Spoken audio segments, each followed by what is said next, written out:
Good evening, everyone, and welcome to this evening's Current Works. Current Works is a lecture series featuring leading figures in the worlds of architecture, urbanism, design, and art.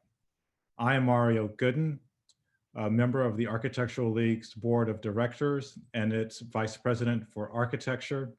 And it's my great pleasure to welcome you this evening to our event and to welcome my dear friend and colleague, Walter Hood, for this Current Works series.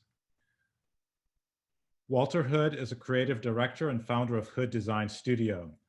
Based in Oakland, California, the studio defines itself as a cultural practice working across art, fabrication, design, landscape, research, and urbanism.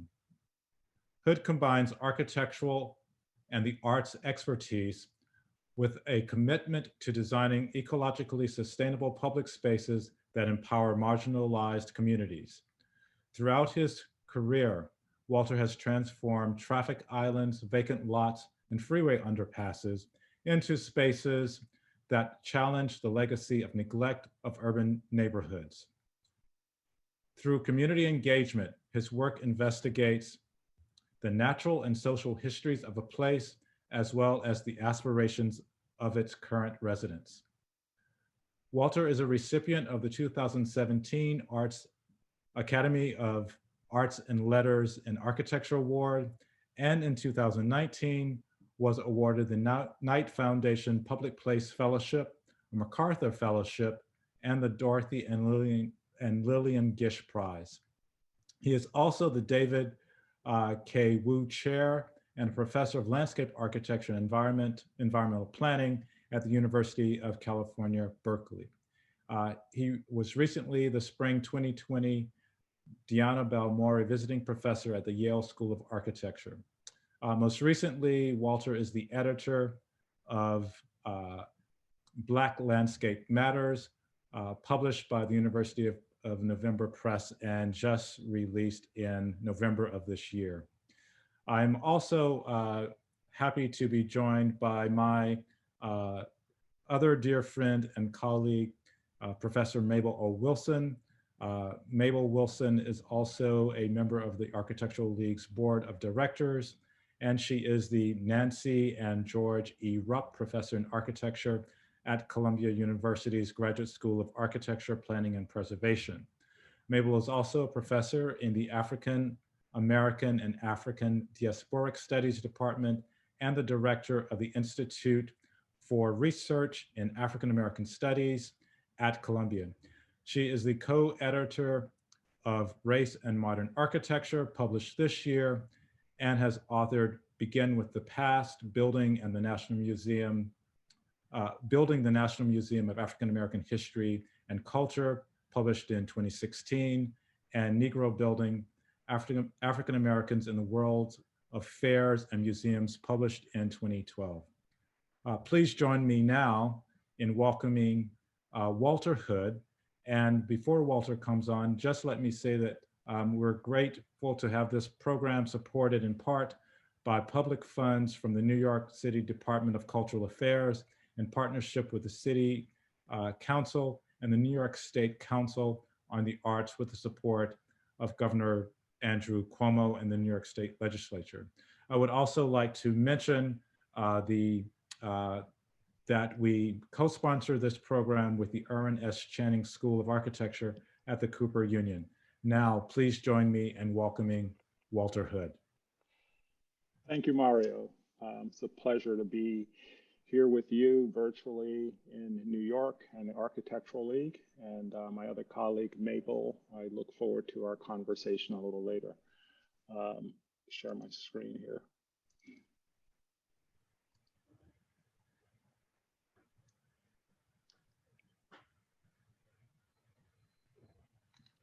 Is my screen visible, Mario? It is, but oh, there you go.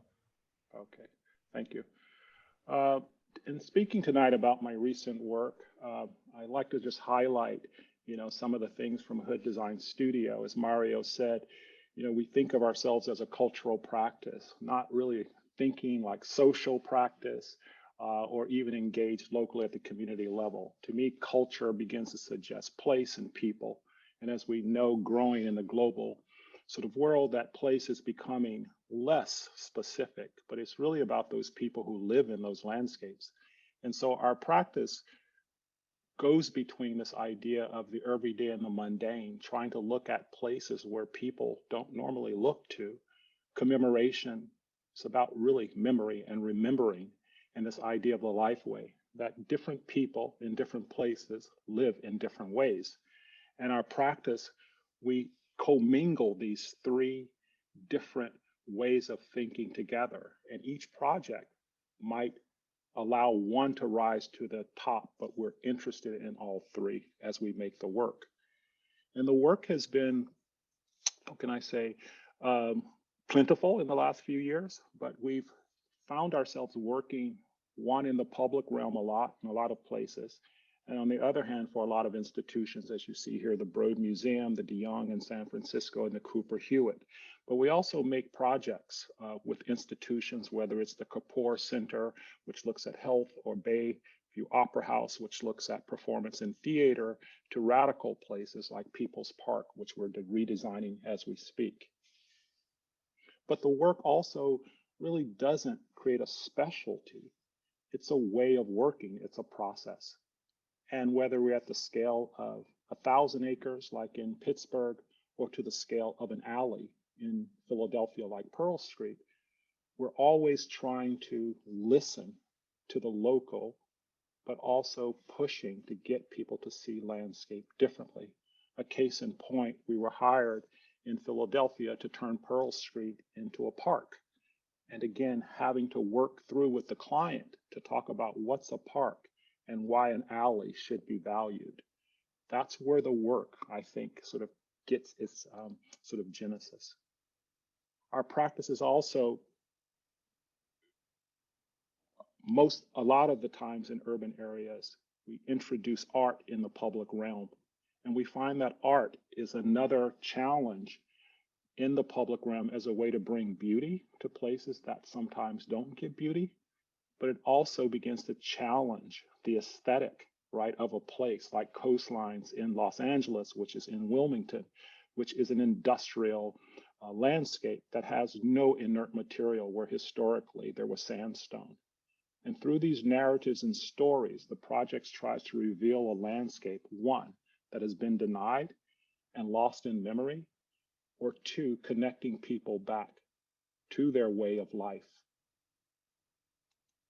I want to take you through a series of projects that we're currently working on. This first one is Knock in Arlington, Virginia.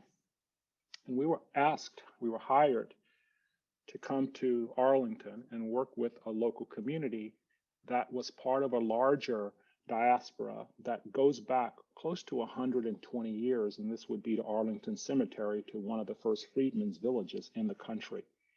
And neighbors of this landscape kept talking about Green Valley. And so Green Valley is the name of a local pharmacy that's on the historical register. But once talking with the residents, Green Valley was the larger landscape of Arlington that constituted the diaspora. And at the end of the day, all they have left is the small park space that they're calling the town square. So working with them, we developed a conversation around the idea of the Freedmen's Bureau, the Freedmen's Village, but we also created a new green space for the community. And within that, we were able to exhume an old creek that came through and create a new performance space that you see here on the top. But more central to the idea was this notion of having a conversation with the community around what does it mean to be freed? That a lot of Africans, African Americans, people from the African diaspora did not come here and receive freedom in the beginning. We were let go. And so standing in the middle of the project will be a 40-foot gold-plated sentinel that will read freed, F-R-E-E-D. And it will sit in this luscious bucolic landscape, almost as a sentinel, pushing between this kind of semiotic of the romantic. You'll find this statement and a point of conversation around different types of activities that will take place, such as performances, but it also becomes the beacon to this lost landscape. Another project that we've recently began to work on is the September 2nd Memorial in San Bernardino, California. This is where terrorists came into a public space on a Friday afternoon and pretty much massacred 14 individuals who work for the city. All of San Bernardino County came to the rescue of the 14 people. And by the end of the day, the assaulters were taken down, but also people came to their aid and came to their space. And so next to the county building, we've created 14 rooms, and we call this the curtain of courage. And in these 14 rooms, each person who was assassinated will actually be commemorated. And this is part of this public way where residents as well as workers will move into this building daily. And so the mundane act of arrival somehow comes together with commemoration. And hopefully people will never forget as they look back out to the mountains and as the courageous curtain creates this new space for people to come mourn, but also celebrate the lives of the 14 victims. Hopefully in the next month, this project, Oakland Museum of California, will be reopening. This project opened in 1968. Roach and Kiley were the designers, Kevin Roach, Dan Kiley. This is one of the most, green civic spaces in Oakland. It's probably one of the first roof gardens in the country. As you can see here, a lot of the plant materials sit on the roofs of the building.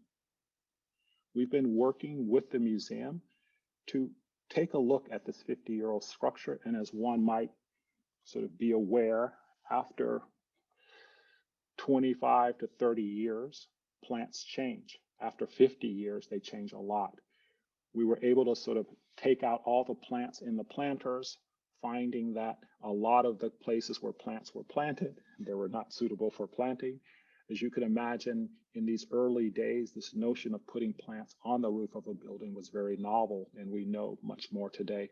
So we were able to save most of the trees that were acclimated, which are mostly the native trees and the Mediterranean trees. And we've come up with a new planting approach for the larger building top.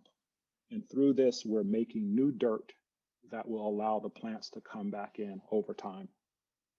And through this, it will reinforce the architecture, which was part of the earlier goals of the plan. And so hopefully in the next 20 years, the Oakland Museum will become again. And we're using the museum as a mechanism, as a way to talk about the different biomes of California, from the low desert all the way to the coastal prairie. And each sectional level will actually have a different landscape. So when you come in from the top, you'll go through Mediterranean. And as you come in from the bottom, which is terra firma, you're actually coming through a real coastal forest. And these relate back to the galleries inside as well. The site plan, as you can see, by removing the plants, you actually see the architecture anew. And through this new architecture, we're able to see this wonderful concrete work. We're able then to realize that the planting was a cultural landscape 50 years ago, and that knowing more about climate and knowing more about sustainable practices, we're able to replant in a completely different way. Again, this is coming from the high desert, lots of succulents that then take you back around, and you arrive at the second level, where then you get this California landscape that begins to open up along these long axial views. And then at the center part is the new lawn. We've removed the diagonal and created more of a social space. In the last couple of years, the museum has discovered that people love to come to outdoor spaces. They started the first Friday night, then it became every Friday night. So sitting here around that edge in this new coastal forest, we've created places for people to sit on those existing walls. We brought in a new stage The stage will be actually a permanent new revenue generating element, but it becomes a very simple minimalistic frame that looks up into the sky.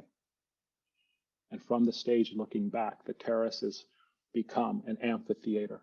And this was probably a big discovery as we were working, the way the building sort of rises up like a ziggurat. It becomes a perfect auditorium for outdoor venues.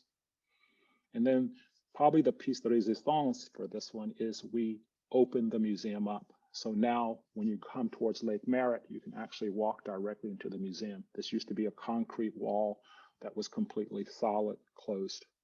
And from the inside, you're able to see the lake. And once we made these openings, everyone knew that this was the right move for the project. You can see we cut the openings where there was the slabs and where there were the columns, not to disturb the previous work. And so this is construction as we see it today. You can actually see the openings looking towards the lake. And having those apertures and being able to see water, the estuary, will bring a powerful view back into the garden. And then looking back out, you're able to discover Oakland. The frame takes your eyes up, looks back towards the courthouse, and the redwoods get cleaned out, new ferns planted underneath. This is going to be a really wonderful new courtyard and town square for the city of Oakland. During the pandemic, we worked on the East Coast on a couple of different projects. This first one is La Villa in North Florida, Jacksonville. And this was a landscape in which we were asked to come in and redesign a vacant space that would pay homage to the Johnson brothers. And the Johnson brothers wrote the song, the classic African-American anthem, Lift Every Voice and Sing. I remember first being introduced to the Johnson brothers in the 3rd grade, where we actually had to read their creation poem. And that poem stays in my head because it was one of the first things I've ever memorized. The Johnson brothers, born late 19th century in a small house located 3 blocks from the train station. And what's fascinating and probably pretty typical of the time, the train station was the place where people arrived, but it was also the neighborhood where most working class people settled. It's where the red light districts sort of set up. And so being asked to design what we call Lift Every Voice and Sing Park, we became very, very intrigued by the neighborhood that surrounded it. And instead of designing the park, we've designed a heritage plan for Jacksonville that has a series of elements that take you on a loop that tell you the story of a landscape that was lost. And this landscape that was lost was the commercial street, where there is nothing left, literally. And there will be a series of public art frames where we're working to enlist photographers to come in and actually bring images in the public realm. The Ritz Theater, we're redesigning a new space for this old historic theater. The Great Black Way, we're trying to reintroduce a lot of the nomenclature that that was established in a lot of African-American neighborhoods. The Great Black Ways were entertainment districts. The Line was a fascinating landscape. And doing the research, we found that there were over 200 brothels that were located along here, and they were all owned by the women. And they were also places in which people like the Johnson brothers actually cut their chops, because these were the flop houses where the musicians could come and actually play music. And so our first assignment was the park. And thinking about the park, what we wanted to do was create a place that drew its inspiration from the memory of the place that was erased.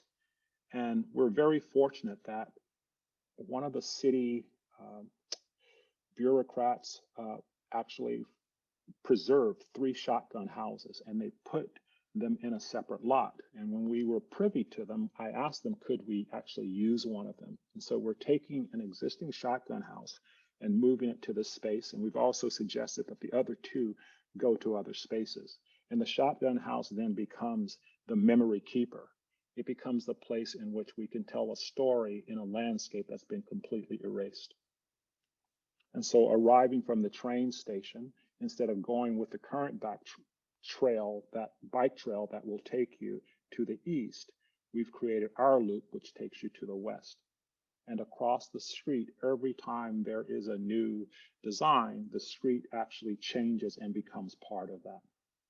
The Shotgun House becomes a billboard to tell the story of what happened in this neighborhood. As part of the experience of Lift Every Voice and Sing, we've created an amphitheater. So when you arrive from the north, you actually see Lift Every Voice. And from the south, you see the Shotgun House. As this piece of lawn is lifted up, there's a fountain that reveals itself. And it's a place for kids to come and cool themselves in the really hot Florida summers. It's also a place where we've created a garden that's particularly commemorative for the Johnson brothers and their songs and their poetry. On the backside where the new housing, we've created what we're calling Poets Row. And this is where all the poetry from the Johnson brothers will be displayed three-dimensionally. So even neighbors on just daily can come out, sit along the promenade and think about Johnson, whereas the others might be tied to performance. And sitting from the hill, then looking back down, the Shotgun House really becomes an amplifier. We're cutting an opening in one side and building a stage. And it becomes the amplifier as you look back south towards the train station. This next project is in Princeton. This project is entitled Double Sights. And Double Sights takes its name from one of Du Bois's writings. It's really came about from the students that you see here who are protesting the chancellor as well as the college, the Woodrow Wilson School of Business. And they basically wanted his name to come off the school. The African-American students went to the chancellor's office, locked themselves in. And what happened after that was the trustees created an endowment for a memorial or for a commemorative piece. And the commemorative piece was supposed to deal with Wilson's good side and his bad side. We were one of 3 architectural firms selected, and we ended up being chosen as the winner. The project is very simple. It's 2 vertical elements, and the one vertical element rests on the other. One happens to be black, and the other happens to be white.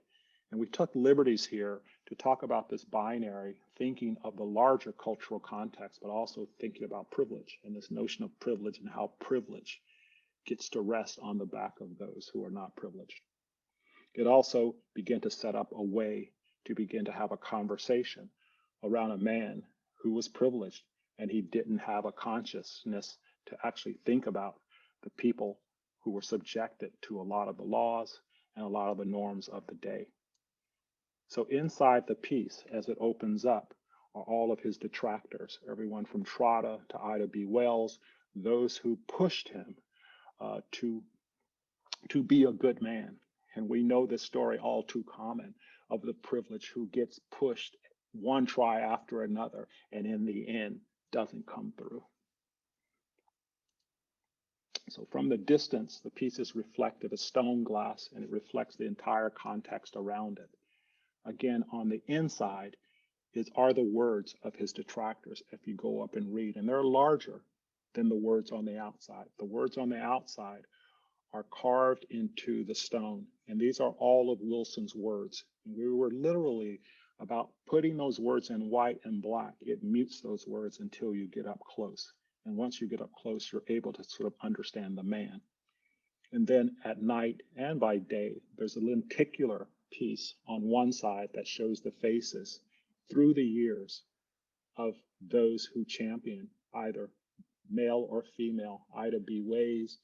Wells, Booker T. Washington, W.E.B. Du Bois. And then looking up, it's the consciousness that gets the power, not the man on the outside, but those voices on the inside that rise up and force you to kind of think differently. In Double Sights, even once it was revealed, was still protested. And I told the students during Black Student Union Week that I love that the space was a place of protest, but they still wanted everything to deal with Wilson to come down. And at one point, at the beginning of the year, I thought that the protests would even overreach and maybe even the marker would come down, which we talked about in the office, and maybe the piece served its time. We then got a call later, late fall, late spring, early summer, that the trustees had met. And to my surprise, they had voted to take the name of Wilson off the school. The dean of the school told me that one of the trustees came out and possibly read the marker, read the writings, and reading those writings by Wilson changed her mind. And next, the last project I'd like to share is the International African American Museum, which is located in Charleston, South Carolina. It's currently under construction, designed by the late architect Harry Cobb. This project has been a lifelong kind of push by Mayor Riley and some of the other academics as well as politicians in Charleston to get a building up in a place where we know more than 40% of the African diaspora crossed over into North America. It also will be a place where people can come and actually research your history. So the museum is twofold. One, it looks out to the east, back towards Africa. Two, it looks more towards the west, back to Charleston and the Low Country. And between the two, there will be this new experience created. Charleston is situated in the neck, and you see the International African American Museum located off to the right here, located directly on the water's edge. It's a project that has had many beginnings, different starts and stops. The site was not always here. This was a site that came to revelation through a few different things, a conversation between the mayor and Harry Cobb, as well as an article that researched the site, which is called Gaston's Wharf. And in this article, the archaeology suggested that the wharf was located here, and that at this space, this is where the slaves were held in the warehouse that you see, this long bar building off to the right, and then sold off into bondage. And again, you know, as most projects that we work on in this country, we're always just, I wouldn't say bemused, but we're always not even surprised that spaces disappear and that they somehow get exhumed in the more interesting circumstances.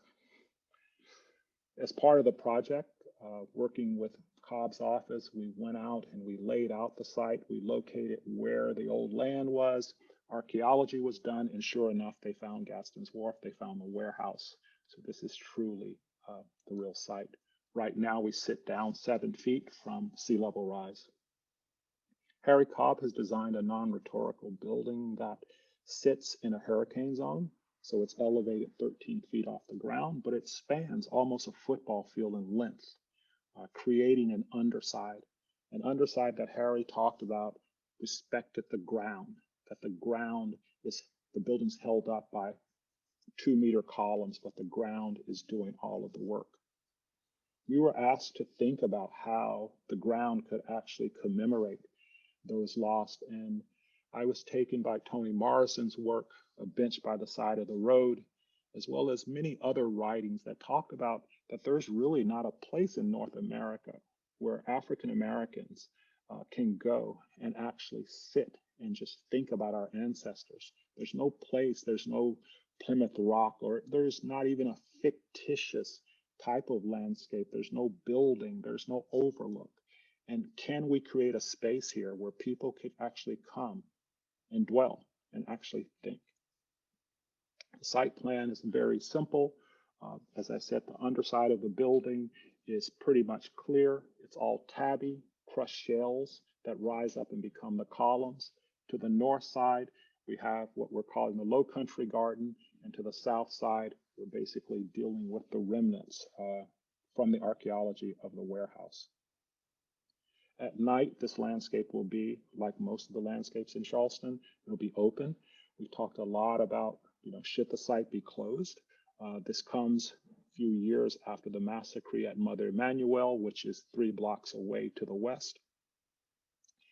But as you arrive coming from the city, we create this new primary dune landscape that you walk through that kind of conceals. But then as you look back, it creates this edge, this new edge condition to the city. You can sort of see the tabby on the ground that rises up with the columns. And to the north, we're planting sweetgrass, which again talks about the gullah landscape, the arts and crafts from creating baskets. This entire landscape, you can't build on it. And we thought, what a perfect place to create a whole meadow of sweetgrass. Then there's a series of ethnic gardens that talk about the power of the landscape, the power of the medium, tribes, voices, rocks, ethnobotanic, rice culture. All of these pieces come together, and as in plan, they almost look like a colonial garden inspired by French parterres, but in actuality, they're these 3-dimensional strange vessels. And then looking back towards the warehouse, you read a wall, and along this wall will be Maya Angelou's phrase, my ancestors, I rise, I rise, I rise. That will read across this entire wall. And then as you walk through, there's a boardwalk, and along the boardwalk, there are these figures, and these figures are kneeling figures, and they are suggestive of the rice Negroes which were in the field here. And through research, I found this one sculptural piece from Martinique, which are these giant bodies rising out of the ground, and they're white in color, stark against the blue sky. And so we're looking at, having, these figures located here. And as you walk through the reflectiveness of the stone walls, you will see yourself as well as the infinite amount of bodies that you're moving through.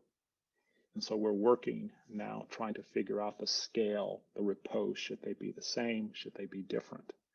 And thinking about the colors, should they be in white or should it be in black? These are the full-scale mock-ups. And then lastly, as you make your way to the end of the landscape, as it hits the edge, I was inspired by the Brooks map. And is there ways in which the ground plane right at the edge of the deck, as it moves out to the harbor, is there a way to tell a different story? A story about voyage, a story about loss. And I was inspired again by, at Fort Henry, there was this really, I'm assuming it's a very cheaply Xeroxed image of the Brooks map, but from a distance, it looks almost like textile. And I was taken by the abstraction of it. And so along that edge in an infinity pool, the fountain will get designed, allowing for the water to sort of rush back and drain out. And we're looking at carving the figures in concrete and tabby once again at about an 1/8 to 1/4 inch where water can collect. And this is looking at how much aggregate. And thinking about how that might play out in a serial notion where the concrete gets smooth and the water only collects itself in the shell. And then right at that edge, we've installed a 12-inch stainless steel band, which builds on the idea of flash of the spirit. So when the light hits, the spark will go off into the underside. And even with the water there, there will be this refraction that one sees. It will change during the entire day. And then looking out, the fountain drains, fills up, drains, and fills up, almost like weeping. And so you might come into the museum and you might just see this flat plane of water, and you might come out and see the bodies. And this will drain and fill up, drain and fill up. This project is expected to open in 2021, January. I want to end the lecture before the talk to talk about, some of the ideas that you've seen. Many of them were inspired years before, as a way of working with my colleague Mario and Mabel. But for my studio, we've always been interested in the cultural landscape. And in 2013, we were part of a series of artists to come and work at Spoleto 2012 and 13. And we built next to the building, the Meminger Theater, we built what we called a rice table.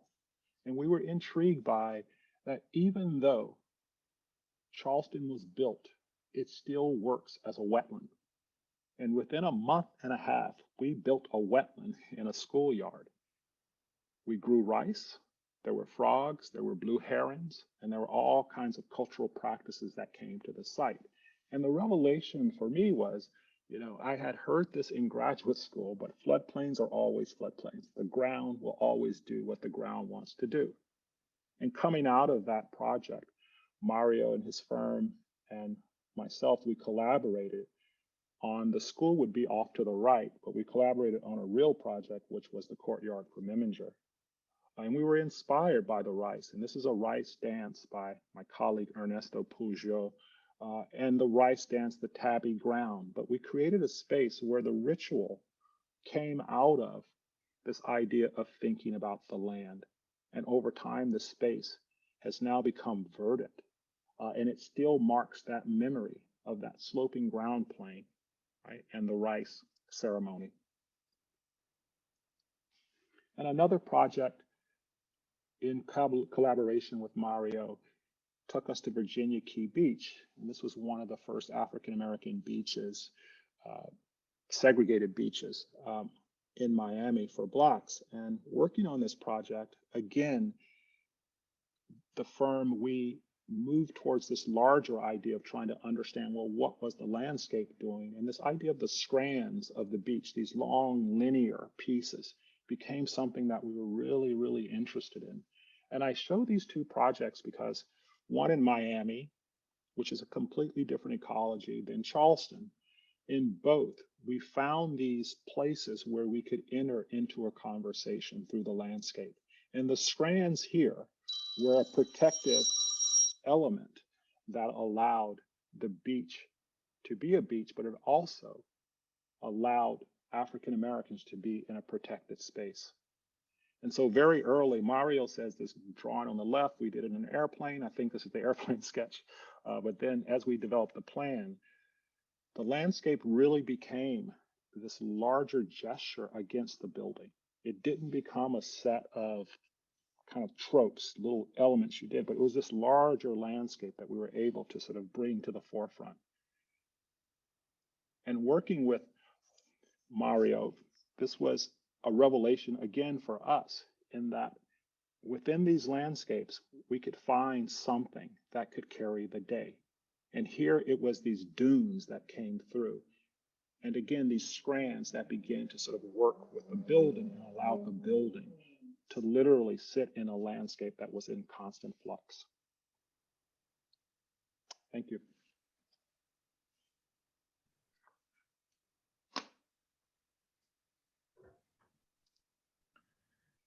My buzzer went off. 30 minutes. I wasn't that over. Thanks. Thank you, Walter, for bringing your work to us. And just seeing you and hearing you talk about those last few projects, and maybe I'll just kind of pick up on our collaboration at Meminger and a little bit with the project in Miami. And something you said at the outset of your talk tonight, one of the, let's say, tenets or things about your work is thinking about the everyday and the mundane. So, you know, in terms of, for example, just thinking about rice, you know, I'm from the South, you know, it's the staple of the diet. You know, we don't even think about, I don't even know that we're always thinking about our ancestors and the cultivation of rice. It is just something which is there. And the ways in which you've been thinking about taking those things which are just kind of there, but there's more to it. There is still something extraordinary within the ordinary or extraordinary within the mundane. And I'm wondering if you might talk a little bit more about the rice table, the rice dance, and and how you've gone about sort of trying to find those things in the landscape that somehow maybe they oscillate or translate from the everyday to becoming something that I would call poetic, or even becomes otherworldly in a way. Yeah, yeah. That's a good question. I speak about the mundane as almost, those things that we've forgotten that are powerful, right? I mean, I'm from North Carolina, so I mean, we're grits. I'm from a grit place, right? You're from a rice place, but the grits, it's just this powerful thing, just cooking it, and so in people's minds, to bring up something that's so common that everyone can actually tap into it is something that, we try to do with these everyday projects, because again, this idea of rice, most people think of it as a staple, but it was this billion-dollar enterprise that made a lot of people wealthy, right? And so again, just bringing it up, it might allow people to sort of understand that this thing that they're eating daily, someone else grew power out of this thing, right? And in a way, can we begin to reclaim some of these things? And so the rice dance that we did with Ernesto, even people took rice tubs home, right? After the rice table, people took them home. And a year later, someone told me that their rice was still, the rice was still there. But this notion of validating something that can be personal, but also part of a larger community, right? I think that's what these things do. And lastly, in landscape, there are a lot of things that just get overlooked because everybody's looking for the shiny object, right? It's like, look at me. And people forget about curbs and gutters. Like those are like, we spend a lot of money on sidewalks, right? And if you just think about those things that we come into contact with every day, those are places that we've been trying to exploit and finding power in those things. Yeah, and I mean, you mentioned Miami. I mean, we're also working on a couple of other projects together. One that, and I think Miami or the one in Los Angeles kind of stems from the one in Miami, in which we're trying to make the building disappear. I remember in Miami, we were trying to embed the building with glass so that it was this kind of flash of light. Right. Because the story is that there was no building when the beach was first settled. I mean, we met some of the people who were kids then, and they talked about being dropped off early in the morning. There was no by boat. There was no causeway being picked up at the end of the day. There was no architecture. Yeah. So they made space. They made architecture out of the landscape. And it was, I mean, it was a very powerful story. I remember the story when they were saying, if you hurt yourself during the day, I think so. It was like, if you broke your leg, you just had to like wait for the boat. But this notion that the water was, in a way, was the building when you kind of think about it, and the vessel that came through. And I think that's why we were struck by the ecology, the mangroves, I mean, the layers that you had to like literally fight through to get to land. And we were able to kind of bring those things and pull at those strands. That was a good project, man. Well, fingers crossed. These things take time. Yeah, no, I want to maybe jump in a little bit here, and because I've also worked with you, Walter, on projects. And one of the first things that we worked on was a competition for the African burial ground, which in the end, as that project evolved over like 4 years of a competition from hell, we actually got rid of the shiny object, and it really became a landscape. And the memory became about the caretakers, about the community who would take care of the landscape and therefore take care of the memory. And in your fabulous new book, Black Landscapes Matter, you talk about renewable landscapes. So can you tell us more about that theory of the renewable, about, you mentioned exhumation. There's the idea of validation. These landscapes are about celebration. And so what for you is at stake in the notion of renewable? Well, it's one of these things where once I read, J.B. Jackson's Necessity for Ruins, right? And that kind of it stayed with me for a long time, this idea of why do we need ruins around, right? I mean, this idea of a ruin. And, spending some time in Rome and other places. And America is not the only place, but the thing I've noticed in my lifetime is you can't renew every day. You can't go out and say, let's do this. You got to wait for these moments. There are these moments where an event could happen, right? It could be cataclysmic, it could be social, but it's something that impacts the collective. And there are these moments then, I think, where you can begin to bring something back, something that's been lost, right? And I kind of think about always 9/11. Ken Smith, landscape architect, designed Malcolm X Plaza like prior to 9/11.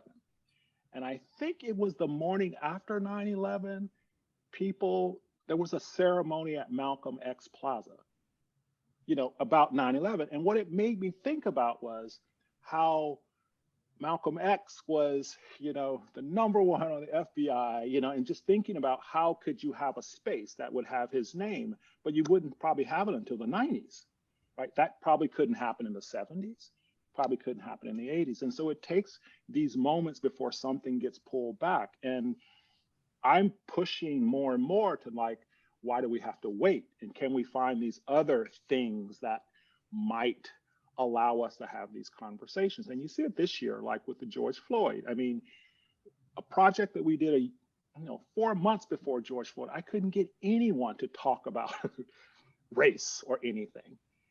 And within 3 months, people are like, let's talk about this. And so, and I just thought about it in wow, it was 3 months ago that we had this conversation and you were saying you don't want to talk about these things. And so I do think there are these moments that are places where we can push people. People are willing to move, but that doesn't happen always, right? You have to be listening for that moment.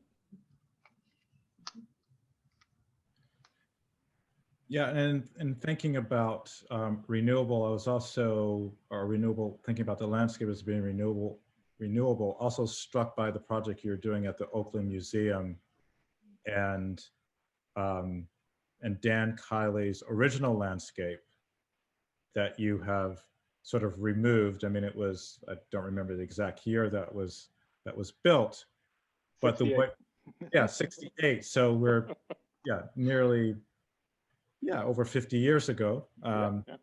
So, but the way that you're building it back, is anticipating, the longevity of the thing. So, it's also, let's say, renewing itself, how you're relating to the sort of the different kinds of ecologies of California. So it's also speaking to, to the cultural landscape that is distinct to, to different regions of California, but in this kind of renewable way that you cut back from the redwoods to allow new ferns to grow, and then over time, other things start to grow.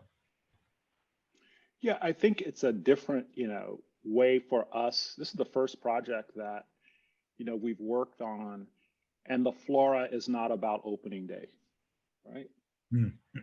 I just remember back to the DeYoung Museum. It was like, you got to get the plants in for opening day. You got to get it in for opening day. At the Broad Museum, it was like, this thing has got to look good on opening day. I mean, it's like, it's like opening day.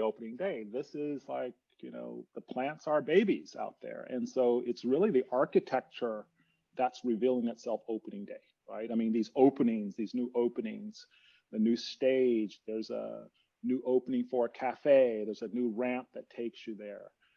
But the plants are going to become. And I think that's another way of learning. And our plants have been in now 3 months in the pandemic. And so they've had like 90 days, and I'm hoping they get some more days, but it's really set up a different way for us to start thinking about getting people to see landscape not as something that just appears, right? But that landscape is something you live with, and it's something you cultivate. And it's not just, you know, having that 30-foot tree in the beginning, but it's beginning to say, look, it might take 20 years before that, but in those 20 years, you have this other kind of space. And I think that's what we've been missing in a lot of our landscapes, because you spend this kind of money on the kind of maximum output. But if you spent less money, you could probably get more landscape.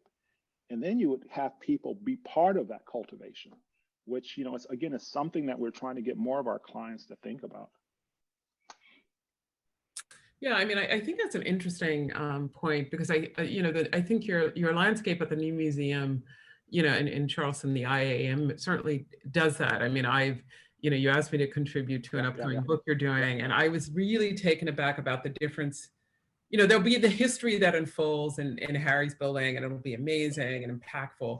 But the landscape does a different kind of temporality. It's sonic, it's olfactory, it's, you know, it's incredibly powerful. But to maybe get back to the question of talking about race, like we've also both worked in, worked on projects about slavery. We both worked at projects at UVA. Yep. So how do you think the landscape helps tell those stories that oftentimes, precisely because they are in the everyday or they have longevity, can help us reckon with these difficult histories that like people would just bury?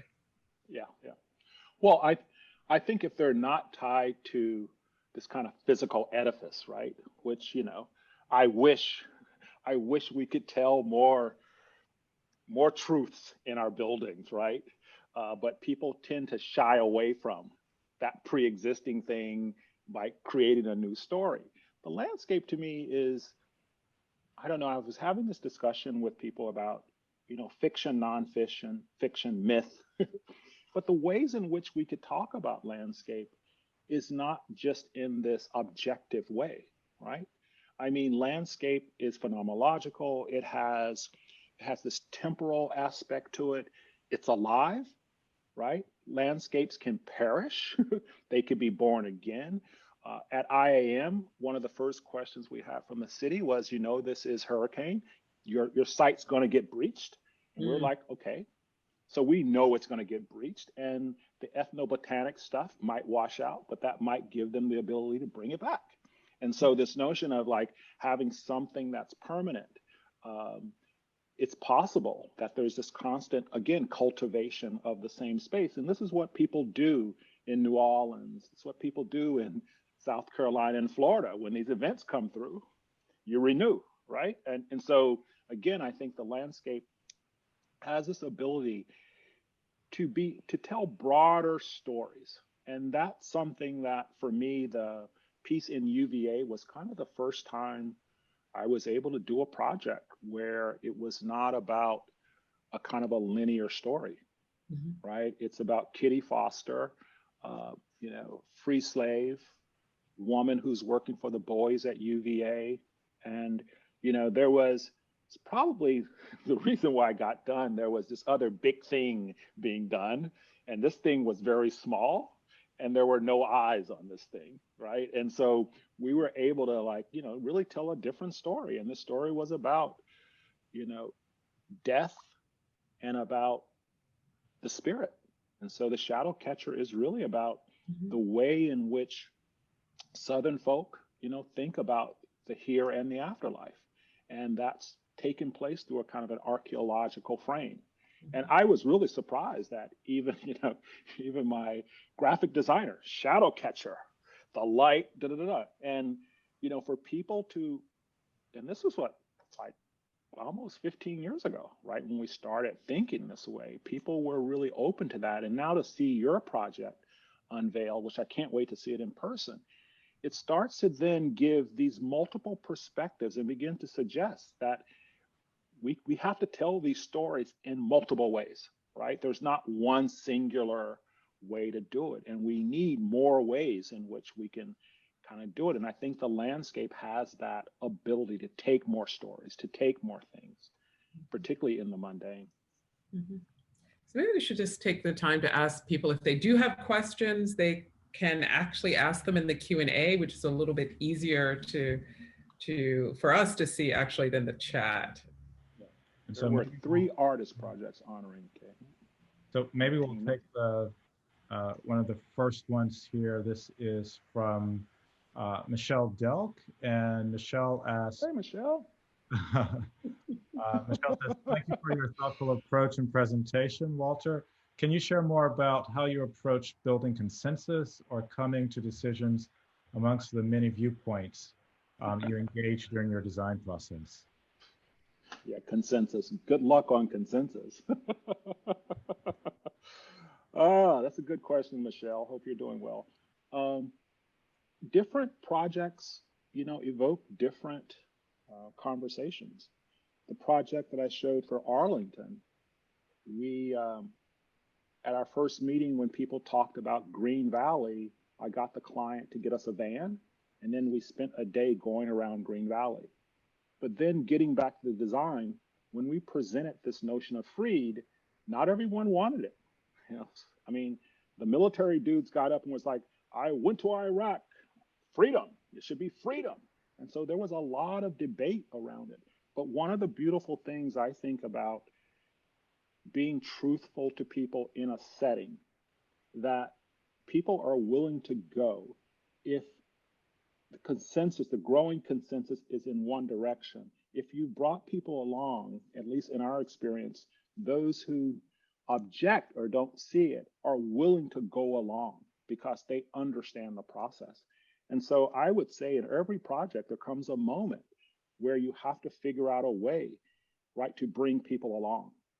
And we've gotten better at it. I wouldn't say every project is always about consensus, but we've got better at it. And it's difficult because we're dealing with people and people are different.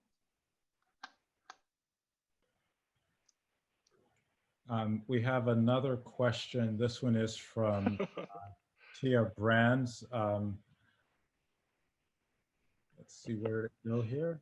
Here we go. Hello, Walter, and thank you for such a beautiful presentation. I'm curious about how you considered concepts of regulation and maintenance throughout the design process. In spaces that are meant to function for liberation or contemplation, how did you make decisions about when these spaces are open to the public and when they are closed? Did this influence the design? Say that again. I'm sorry, Mario. I was reading something from the chat. Sorry. This was a question about maintenance, right? Maintenance and regulation. Yeah. And for spaces which are about memory or contemplation or liberation, how do you make decisions about access when the spaces are open or closed, and how does that influence your design? The one about access, I guess I can answer quite quickly. A lot of the spaces that we're dealing with these issues of memory and race, a lot of them are just public spaces and a lot of public art. And so they don't have any perimeters. I'm trying to think if we have any spaces that are closed off. I think Knock will be open. Actually, Witness Walls in Nashville was a public art piece that are these large scale images of Blacks marching. And actually, during the summer, it was graffitied. But it was good graffiti, as the art curator said, because it was over the police's eyes that we had there. Maintenance, more and more, I've gotten used to things just getting messy and not being held to a high magnitude in public space. It took me a long time to get over it, but a lot of cities are just scrapped, with money. So which means then you design in a really different way. You design for the spaces to be more resilient. We push, for better materials that you normally don't get in different places. An example is Lafayette Square Park in downtown Oakland, which is 20 years ago, but it had one of the first restrooms in Oakland. You know, we were able to use stone and other things, and 20 years later, that space is still intact. It might not be as maintained as good as I would like it, but it's there. And before I forget, Knocktown Square is actually John Robertson Jr. Park because it's named after John Robertson. Thank you for reminding me, Angela. Sorry.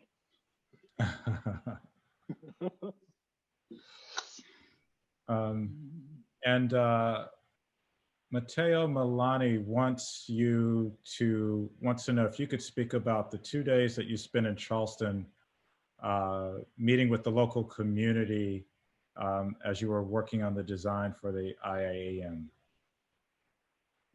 What Matteo, yeah, IAM. What Matteo is referring to is as part of the design for the commemorative piece, we had a 2-day workshop where we invited scholars, politicians, city workers, neighbors, architects, and we went to Middleton Plantation, spent the morning there. I feel sorry for the docent because you can imagine 20 plus people coming in thinking about low country, race.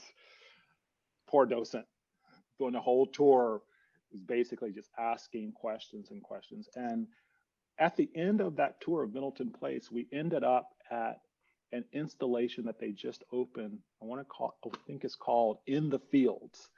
And in a freedman's house, they actually listed first name of all the Middletons, right? Black Middletons. And then we went to get lunch. And as we were getting lunch, one of the descendants from the Middletons, African-American guy, was actually an actor on the plantation acting out some things. And then they told us about their first reunion, that the Middletons came, the black ones came, and the white ones came, and they've now started having yearly reunions. We then left there, we went out to Sullivan's Island, and out at Sullivan's Island, Michael Allen pointed to a sign, a Park Service sign that took him almost a decade to get done, that talked about the pest houses on Sullivan's Island.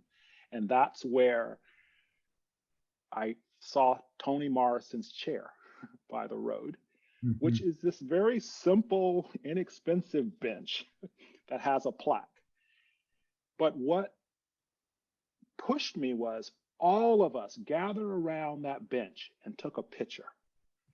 And I was thinking, we're out here in this real landscape, and there's nothing out here but this piece by Toni that people took a picture of. And then we went through the various Gullah communities, and we ended at Mother Emanuel. But that 2-day experience, it really allowed us to have this wonderful conversation about what was appropriate to present, right, in the landscape, and how should we kind of think about memory. Oh, and here's a question from Ken Smith. Hey, Ken. Can you talk about some of your mentors who inspired and influenced you when you were a student or a young practitioner? Ken Smith. Ken, I remember those Thursday nights at Vesuvius, where we would bring projects in and drink and talk about projects, but that was kind of late 80s. I would say probably there are 3 people I really owe my career to. The first person is Dr. Charles Fountain, who was a brother. Unbeknownst to me, he ran the program at North Carolina A&T. I didn't know he had gone to Berkeley. He got his PhD at Ball State, but he had gone to Berkeley, and I think he was one of the first Blacks in the program. But he came back to North Carolina A&T and started a landscape program, which I was part of the first class. So that would be the first person. The second would be Garrett Ekbo, who was one of the first people that I met when I came to California. I knew him from the history, and he took me in. He was an older white guy, gentleman in his 60s. He and his wife Arlene took me in, and I became their 3rd child. And every day I worked in the studio, read everything he could give me, ate dinner with him, did competitions at the end with him.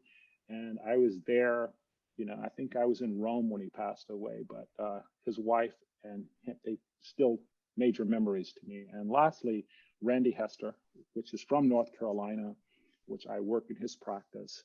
And Randy really gave me this kind of experience in dealing with, you know, communities.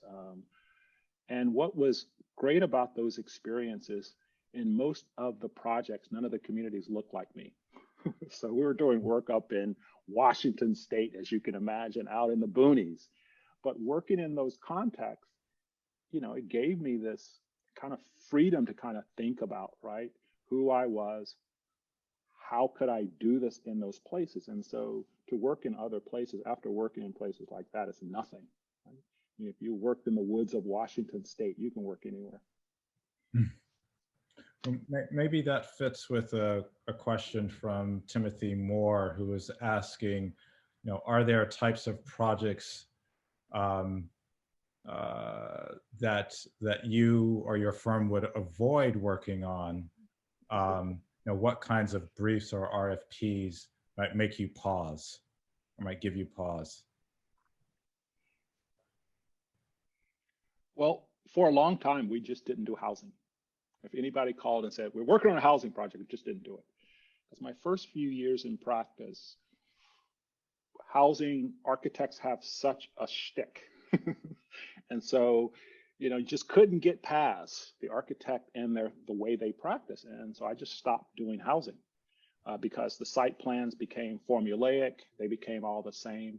And in particularly in neighborhoods where I thought, right, the architecture or the site plans should be a lot different, they just weren't. And so we've now just actually started re-engaging in housing. We're actually working on a project in Oakland, which was the first project that my studio did. We're now back at that project 30 years later. And what's ironic is one of the residents who were there when I first went in and made a presentation is now running the project. So she, when I worked with her 30 years ago, was pushing us to come to them in a different way and not in a stereotypical way. And so when I came back to the project, I told her that she was the one who actually pushed us to stop working on housing if there wasn't the opportunity to do something substantially different.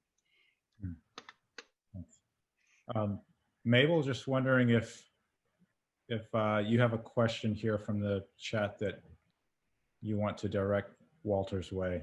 Well, I mean, I see a question that's at the top of the Q&A from Billy Chen, our colleague on the board.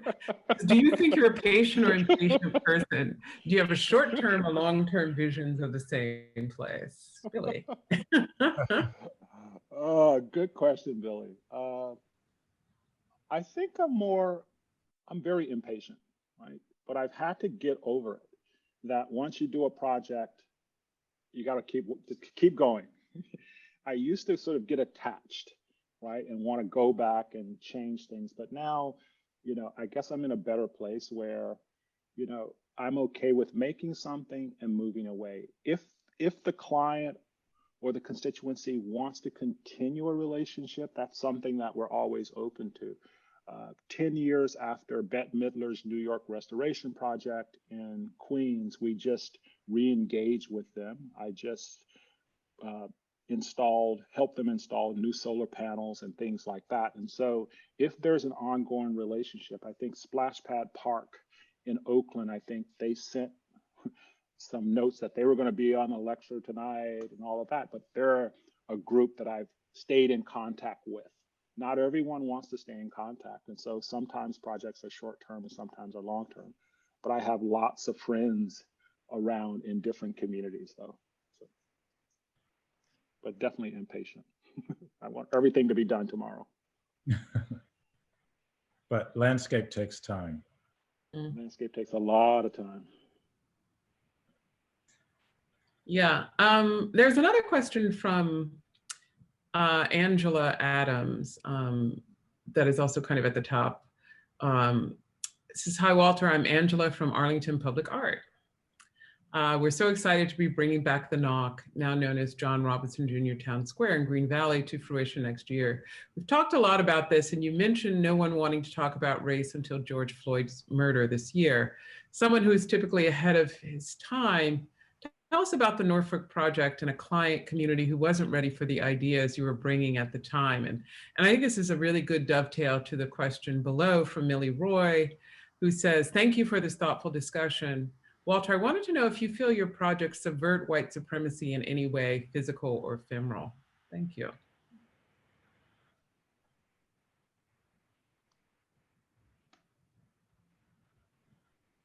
First to Angela, thanks for letting me have the conversations that I had with the community of Knock.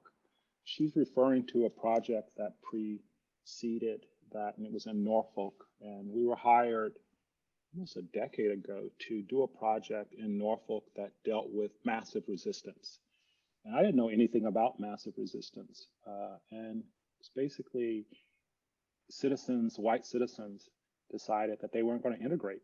And so they just basically resisted, and the schools closed, whites and blacks. And so we presented a project to the mayor and city manager, and he looked at me dead in the face and said, we're not ready for this, right? And the city manager was a young African-American, Harvard grad, law. And he said, and I still remember this, he said, when I bring my daughter or son to the project, I want them, he was saying he wanted them to be happy, to not be, taken by the thing that I was presenting. And what we were presenting was, I had hired graduate students from Old Dominion and other local colleges to go into the archives and basically bring out the written word of the day. And then I was working with a school teacher, I think they were fifth graders, and the fifth graders were recording the reading. And so when you would go into the space, the sound would activate and you would hear these young kids reading from the newspapers from 1965 or 66, I forget the year. And it was just powerful. I mean, some of the things. And I think the politicians just freaked out when they sort of saw that. To the question of subverting white supremacy, I can't erase it in my projects. It's so dominant that no matter in all of the settings, all the projects that I showed, I wouldn't say I'm subverting it. It's still there in most of the places because that view has constructed most of these landscapes. And so in one way, I think that's hard to erase. And I guess the thing that we're trying to do is build up and have enough things out there so that there could be a conversation and that people can actually see when they're in these contexts that there's something different. I think what we have right now, there is no difference, so you don't actually see it.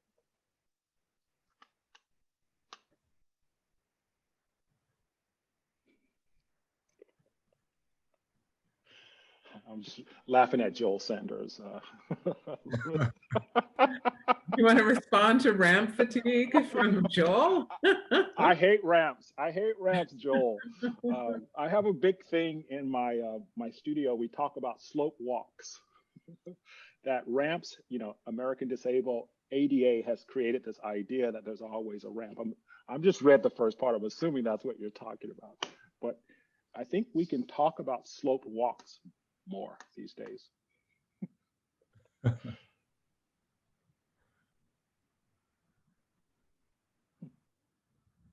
Let's see here. Yeah, here's a question from Francesca Ling, who was a former student. She took your course 11B 14 years ago. But wondering, can you speak more about the decisions for new build, preservation, or entirely different design language, and how we design to bring people into our landscapes? We create renderings with people in them, but how do you work through bringing the audience into your spaces?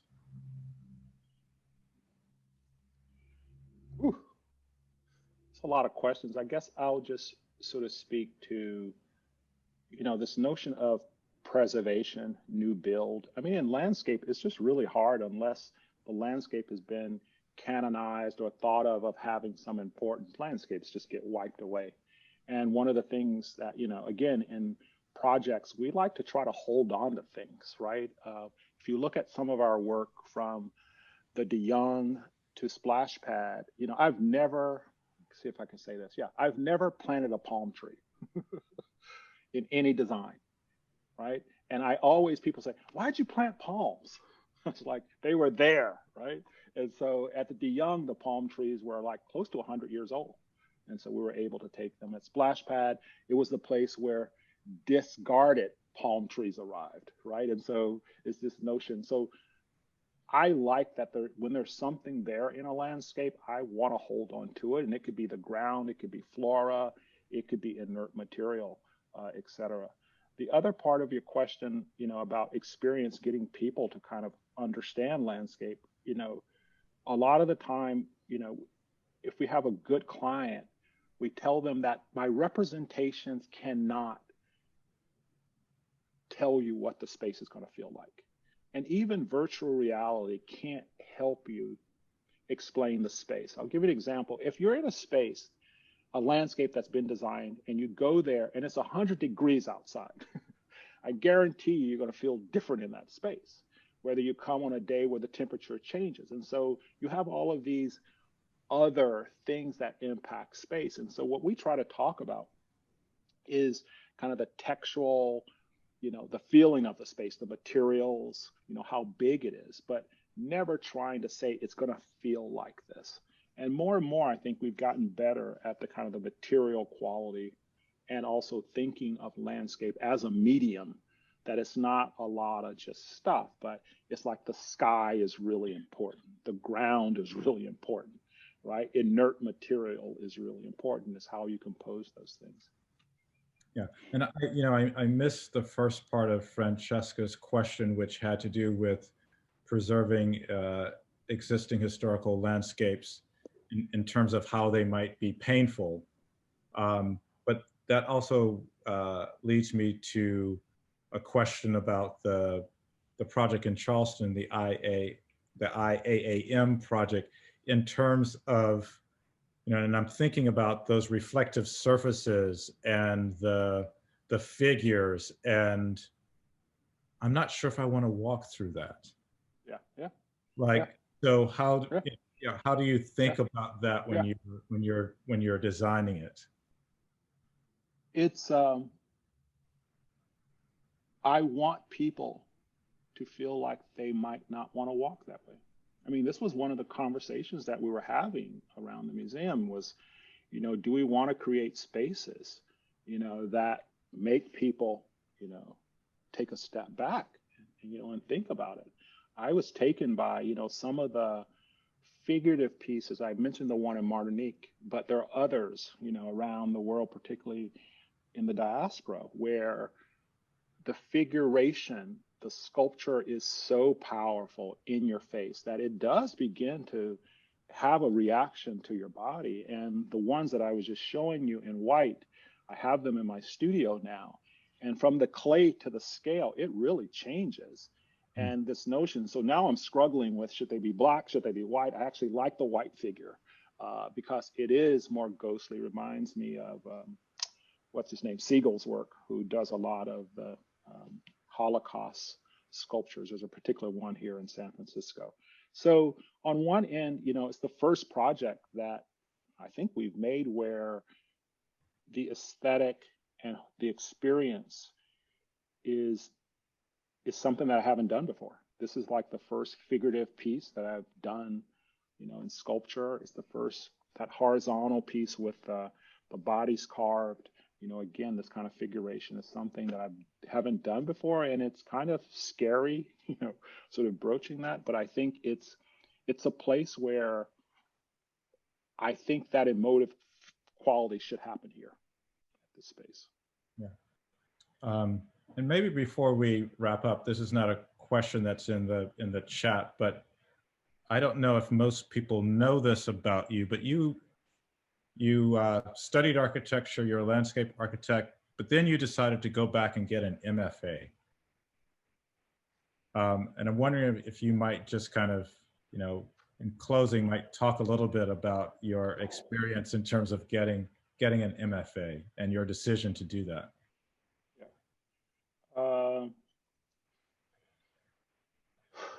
The decision came about, it had a lot to do with Charleston, actually. It came a lot to do with the work that I was doing with Mary Jane Jacobs and Spoleto, and some of the other artists that I was having a conversation with. And it seemed at the time in my career I wasn't having those conversations in landscape architecture. I wasn't having these conversations in urban design. I wasn't having them in architecture. But people in art were having these conversations. A friend of mine, Rick Lowe, Theaster, I mean, I was looking at their practices and wondering how I could shape mine. And then I got invited to apply to School of the Art Institute. And then actually going there and actually being part of a community where that challenged this idea of culture and race. I mean, for 3 years, it was like this paradise of being in a place where people were almost unfettered, you know, to talk about it in ways that was not about the collective, it was about individuals. Right? In art school, individuals were out making work, so it was never about corralling people, right, in the same like we do in school and in studio. And so it was kind of refreshing. And I always tell the story, there was one moment, you know, I was in a seminar, I was in a funerary sculpture seminar, and I'm sitting beside these kids, and we're going around the room, and the professor asked everybody who they were. And there was this young person, probably in their like early 20s. And I was taken by what they said, to introduce themselves. It's like, my name is blah, blah, blah, and I sew. I've been sewing all my life. And they said it with such pride, right? And I was like, wow. And I got to know this person over 3 years in the Fiber Arts program. And sure enough, that sewing was the thing. And I was like, wow, what a different way to empower. And so that was something that was really revelatory to me. And then even going back to teaching, I try to take that step back and try to make sure that the students are bringing themselves to the work, right? And there's no kind of like scripting yourself down, but you can be present in the work. Thank you for that. Yeah, I think that's so important. Thank you. I'll toss it to my colleague Mabel. Yeah. So should we wrap up, or do you want to? Are you telling me to wrap up, or the last? We could probably talk all night, but we probably shouldn't do that to Yeah. You want to mention, you want to close with your project that's coming out, Mabel? Oh, yes, I guess I should mention. Yes, that the three of us actually have been working together for over 1.5 years. Both Walter and Mario will be showing commissioned projects at a show called Reconstructions, Architecture and Blackness in America, that will open at MoMA at the end of February. So if you are in New York, hopefully the museum will be open, and you can come see the show. There'll be a fantastic catalog that will come out. Actually, it's a critical field guide. It's not really a catalog. And I think there should be some, you know, interesting programming. Hopefully we're going to do something with the Architectural League. So, you know, both these conversations continue in other forums. And I just saw in the chat, Bob Shipley from Buffalo is there. Hey, Bob. And I wouldn't do anything differently about the solar strand other than spending more money on the earthworks, particularly the amphitheater. That's a little jab. Well, thank you, Walter. It's certainly been a pleasure to be in conversation with you, to see you, and we're looking forward to February. And I'd like to thank everyone who has been with us this evening for attending this this session of current works. The Architectural League would also like to thank our members for your ongoing support. And you can find out much more about the programs of the League and what we're up to at the League's website, archleague.org, and our coming events beginning in January of 2021. So thanks again, everyone, and have a good evening. Thanks, Walter. Mabel. Thanks, Mario. It's good to see you guys. It's good to be in conversation with you guys for over an hour. It's awesome. Yeah. See you guys soon, okay? All right. See you. Good night. Good night.